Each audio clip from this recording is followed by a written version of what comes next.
Bienvenue dans cette nouvelle édition du QG Weekend. Au sommaire de l'actualité, il succède au président congolais Félix Tshisekedi. Macky Sall prend officiellement la présidence tournante de l'Union africaine, un mandat à la tête de l'organisation qui intervient en plein chamboulement, notamment en Afrique de l'Ouest, frappée par une série de coups d'État. La Côte d'Ivoire se rapproche de plus en plus de son ambition de devenir un hub énergétique sous-régional. Le pays a multiplié ces dernières années les initiatives afin d'accroître la production nationale d'électricité. Gros plan à suivre dans ce journal. Découverte également à suivre d'Atok, commune du Cameroun située dans la région de l'Est, où la présence de la chefferie traditionnelle reste l'une des caractéristiques. Le président tunisien Kais Saied a annoncé dimanche 6 février avoir décidé de dissoudre le Conseil supérieur de la magistrature. Le chef de l'État accuse l'organe chargé de nommer les juges d'être partial et au service de certains intérêts. Le CSM appartient au passé, considère le président de la République, pour qui le CSM est par ailleurs victime de corruption et œuvre en faveur du ralentissement de certaines procédures, à l'instar des enquêtes sur des assassinats de militants survenus en 2013. Et en Guinée, 5 mois après le coup d'État qui a renversé le président Alpha Condé, le Conseil national de transition a tenu ce samedi 5 février sa toute première réunion. C'était l'une des recommandations de la Communauté économique des États de l'Afrique de l'Ouest qui insiste sur la nécessité d'un retour rapide à l'ordre constitutionnel. Dans sa prise de parole, le président de l'instance qui doit décider de la date du retour des civils au pouvoir, dans sa Kourouma, a mis en avant l'importance de mettre fin aux modifications de la Constitution permettant à certains présidents de se maintenir au pouvoir. Le président sénégalais Macky Sall prend officiellement la présidence tournante de l'Union africaine, prise de fonction actée lors du 35e sommet de l'organisation ouvert ce samedi en Éthiopie, dans la capitale Addis Abeba. Il succède à son homologue congolais Félix Tshisekedi et pour son mandat d'1 an et au regard du contexte actuel entre coups d'État militaires et à répétition et lutte contre le terrorisme. Ce mandat qui débute officiellement à la mi-février intervient à un moment charnière. Écoutez le président sénégalais Macky Sall, nouveau président en exercice de l'UA. Alors que notre union célèbre son 20e anniversaire cette année, nous pouvons être fiers des progrès accomplis dans le cadre d'initiatives majeures tels que le NEPAD, le PIDA, le MAEP, la Vision 2063, la réforme institutionnelle, la Grande Muraille Verte, l'ASLECAF et plus récemment notre riposte coordonnée contre la pandémie Covid-19. En même temps, nos défis restent nombreux et pressants, qu'il s'agisse de la paix et de la sécurité, des changements anticonstitutionnels de gouvernement, de la protection de l'environnement, de la santé et du développement économique et social. L'urgence de paix et de sécurité nous rappelle notre responsabilité particulière dans la lutte contre le terrorisme, le règlement pacifique des différends entre pays membres et la prise en charge des situations de crise intérieure. Nous ne pouvons détourner nos regards de toutes ces vies perdues, ces familles endeuillées, ces millions de personnes déplacées ou réfugiées, ces écoles et structures de santé fermées et ces cohésions sociales désintégrées. Le bon sens commande de faire taire les armes et construire une culture de dialogue et de concertation dans le cadre des mécanismes africains de résolution des conflits. Gros plan à présent sur les progrès de la Côte d'Ivoire en matière d'accès à l'électricité.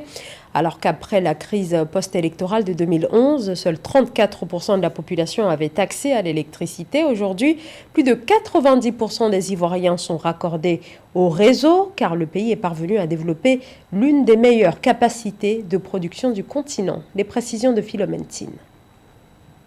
avec la mise en service en 2017 du barrage hydroélectrique de Soubré, qui est le plus puissant et le plus grand centre de production électrique sous-régional avec une puissance installée de 275 MW et bien d'autres infrastructures. La capacité de production en électricité de la Côte d'Ivoire a augmenté de 60% entre 2011 et 2019 pour atteindre 2229 MW, indique l'exécutif. Du point de vue structurel, cette puissance installée couvre largement la demande interne de la Côte d'Ivoire. C'est très important car cette forte puissance installée offre une quiétude énergétique dont bénéficient les ménages et les industriels et participe donc au développement économique et humain des populations. Grâce à cette puissance installée de 2229 MW, le pays exporte déjà 11% de sa production d'électricité vers certains pays de la sous-région ouest africaine. En multipliant les initiatives pour accroître la production nationale d'électricité, le gouvernement nourrit l'ambition de faire de la Côte d'Ivoire un géant dans le hub énergétique en Afrique.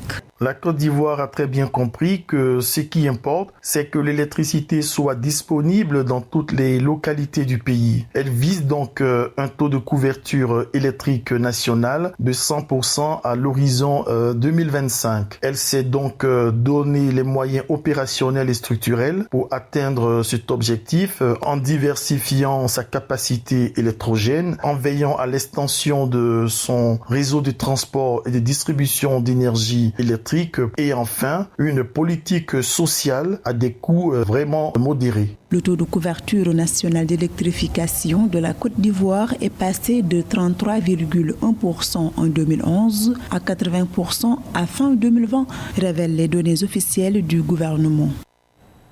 Le Gabon importe de moins en moins de sucre, une tendance très marquée au cours de l'année 2021. Des importations de sucre au Gabon qui se sont élevées à un peu plus de 4000 tonnes au terme des 9 premiers mois au cours de cette période, soit une chute de 44% d'après le bilan du ministère de l'économie. Joël Ballot.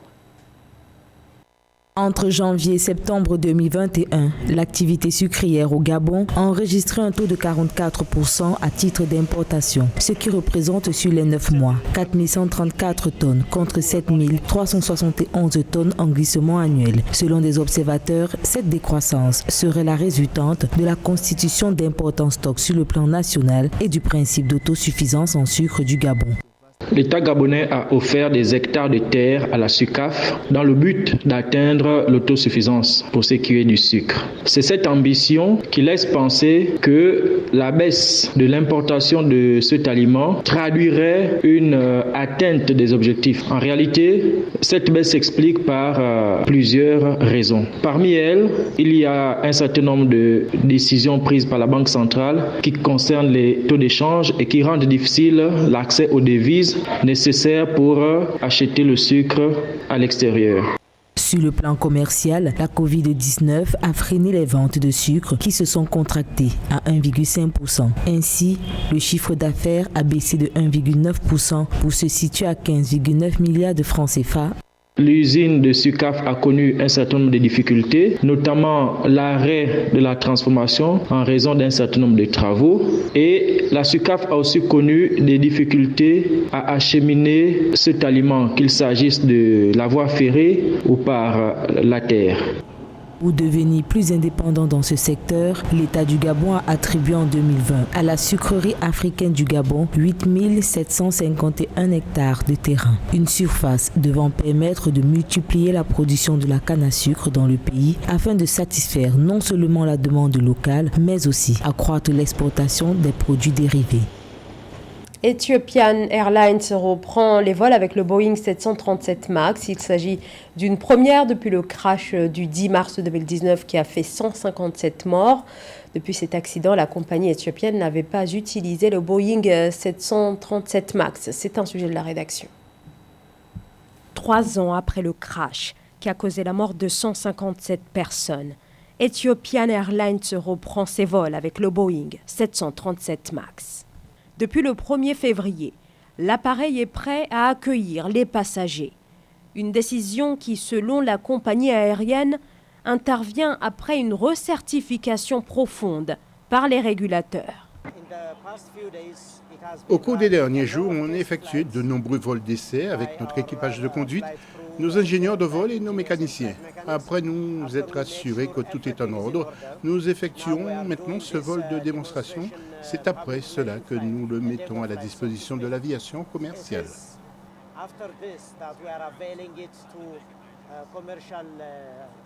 Le 10 mars 2019, le vol 302 à destination de Nairobi s'était écrasé dans un champ au sud-est de la capitale éthiopienne Addis Abeba. L'accident avait déclenché la pire crise de l'histoire de l'avionneur américain. Les victimes du crash étaient originaires de plus d'une trentaine de pays. Après avoir reconnu sa responsabilité dans l'accident, Boeing a passé un accord avec leur famille. De son côté, Ethiopian Airlines, la compagnie aérienne nationale éthiopienne, répétait qu'elle serait la dernière compagnie aérienne à reprendre les vols avec le modèle mis en cause. Personnellement, je ne volerai jamais dans un MAX et si je me retrouve réservé dans un MAX, je devrais annuler ce vol. C'est une décision que j'ai prise et je connais d'autres membres de la famille qui ont pris cette même décision. Car on connaît des victimes de l'accident. C'est déjà un avion instable. Nous ne devrions pas faire partie de la certification de quelque chose que nous savons être faux. Ethiopian Airlines possédait au total 4 737 MAX l'année de l'accident. Un modèle utilisé actuellement par plus d'une trentaine de compagnies aériennes. Direction le Cameroun, dans la commune d'Atok, située dans la région de l'Est, une commune qui compte un peu plus de 9000 habitants, d'après le dernier recensement. Un endroit très marqué par une forte présence de la chefferie traditionnelle, mais aussi par quelques vestiges de son passé colonial. André Fidel Mekinda. Traversé par le fleuve Nyon qui constitue sa limite naturelle au sud avec la ville d'Ayos, Atok est le premier rempart de la région de l'Est. Chefferie traditionnelle de premier degré, Atok existe depuis la fin des années 1800. L'architecture de son palais ici témoigne de son lourd passé colonial. Ce village chargé d'histoire regroupe une soixantaine de chefferies de troisième degré. De 1884 à 2010, l'histoire retient que 3 chefs supérieurs ont servi dans ce règne et depuis 2011, Sa Majesté Efudukroa dirige ce royaume de près de 24 000 âmes en tant que chef supérieur de premier degré, Maka Bebent. Le canton Maka Bebent qui a pour siège Atok, où vous êtes aujourd'hui, est, de par l'histoire, le siège, le socle, l'habitacle même des tout premiers Makas. Fidèles à leurs us et coutumes, les populations d'Atok, autour de leur chef, gardent ici le salut ancestral. La tête et les épaules rabattues, le chef pose la main sur l'épaule pour souhaiter la bienvenue à ses convives. Fort de son passé colonial, rattaché à la culture du café, Atok demeure la source du peuple, Maka Bebent. Voilà, ici c'est le fleuve Nyon. Dans les années 1800, la nationale numéro 10 qui sert de route là n'existait pas.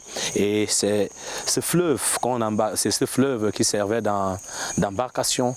Dans ce chef-lieu de l'arrondissement Bebent, dans le département du Haut-Nyon, les Maka Bebent qui vivent ici à Atok ont vu l'arrivée d'ethnies comme les Banya, les Kako, les Makambouans, un foisonnement de peuples qui justifie la traduction du terme Atok, qui signifie mare d'eau.